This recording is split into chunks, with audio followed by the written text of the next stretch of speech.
Comme ses chats, Alexandra Lange a plusieurs vies. Mais il en est une qu'elle voudrait pouvoir oublier. Pendant 14 ans, cette mère de 4 enfants a été battue par son mari, jusqu'à ce jour de 2009 où elle a cru qu'il allait la tuer, mais c'est elle qui lui a donné la mort en le poignardant. Un geste pour lequel elle a été acquittée il y a 3 ans. Avant d'en arriver là, elle était allée voir la police. Quand j'ai interpellé les services de l'ordre, ils m'ont vu debout, juste avec un peu de sang. On voyait encore les traces au niveau du cou, on voyait encore un peu de sang au niveau de ma bouche, et on voyait quand même mon œil tuméfié et une boule de ping-pong à mon arcade.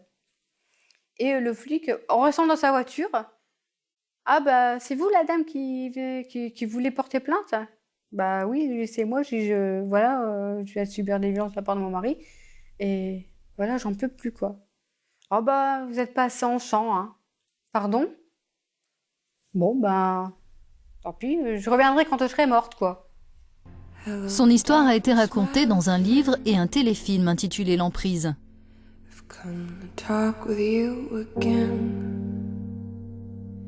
Pourquoi avez-vous tué votre mari, madame? Il me frappait. Vous frappez, mais vous êtes resté 14 ans avec lui. Lors de son procès, Alexandra a plaidé la légitime défense. Elle lui avait donné un coup de couteau alors qu'il était en train de l'étrangler. Après les faits, elle a passé 18 mois en détention préventive avant d'être libérée dans l'attente de son procès.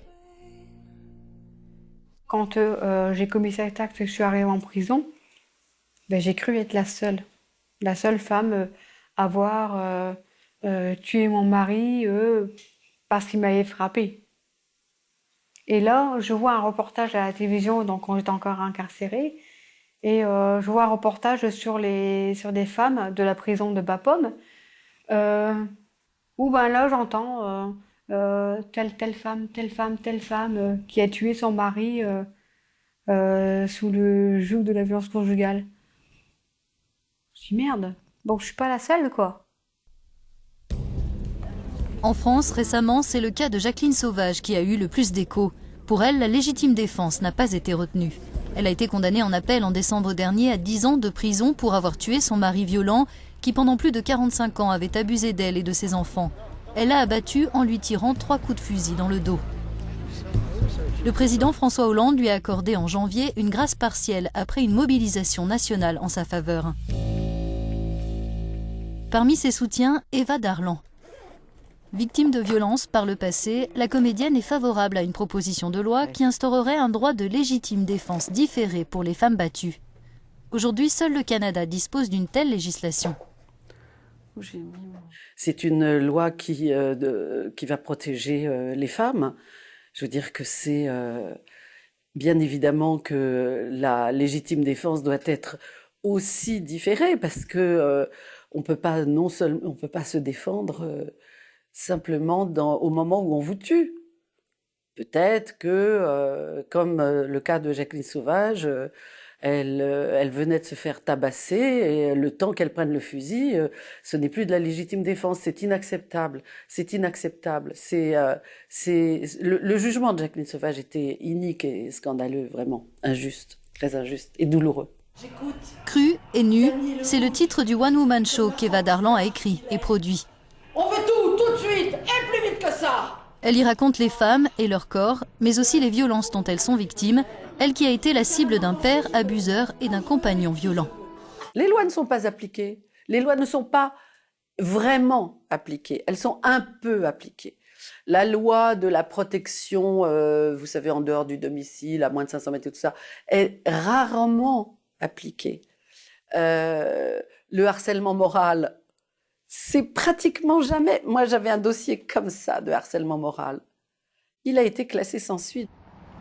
L'affaire Jacqueline Sauvage a mis une nouvelle fois en lumière la douloureuse question des violences conjugales qui chaque année font 216 000 victimes en France. Tous les 3 jours dans le pays, une femme meurt sous les coups de son compagnon. Comment enrayer ce fléau et quelles réponses la justice et les services de l'État peuvent-ils apporter? Ce sont ces questions que le magistrat Luc Frémiot aborde dans son livre où il évoque son combat contre les violences intrafamiliales. Combien de fois? 1 million de fois.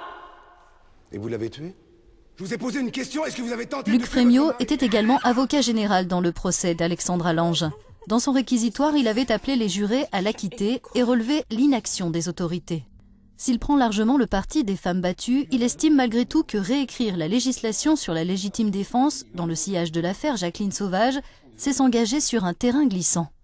Ce qui me choque, c'est que l'on va demander à ces femmes, on va leur donner un chèque en blanc, presque une permission, si vous voulez, de tuer, lorsqu'elles considéreront qu'elles ne peuvent pas faire autrement. Parce qu'on part du principe qu'elles sont dans un état de danger mortel permanent, ce qui n'est pas vrai.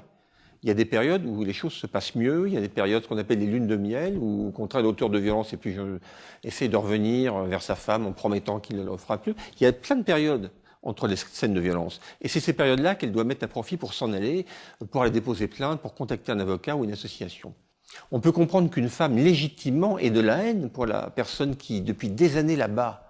Elle peut préparer un assassinat en se disant un jour j'en ai assez, je vais le tuer.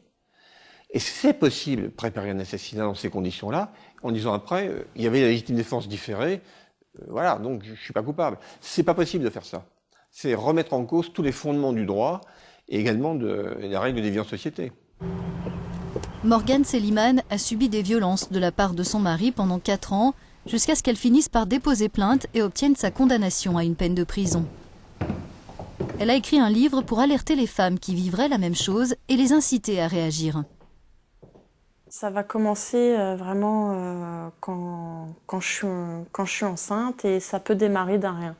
En fait, ça démarre le matin, j'ai pas rangé une télécommande ou remis des coussins à leur place. Et tout de suite, ça va être prétexte pour me taper, où il va mettre son fameux compte à rebours en place, sachant qu'on couche notre fils à 14h. Si je fais une erreur, comme il appelle ça le matin, il va me dire dans 4 heures, je te défonce, dans 3 heures, dans 2 heures, dans 1 heure, dans 10 minutes. Il ne te reste plus que 5 minutes jusqu'à l'heure fatidique. Pourquoi vous êtes resté aussi longtemps?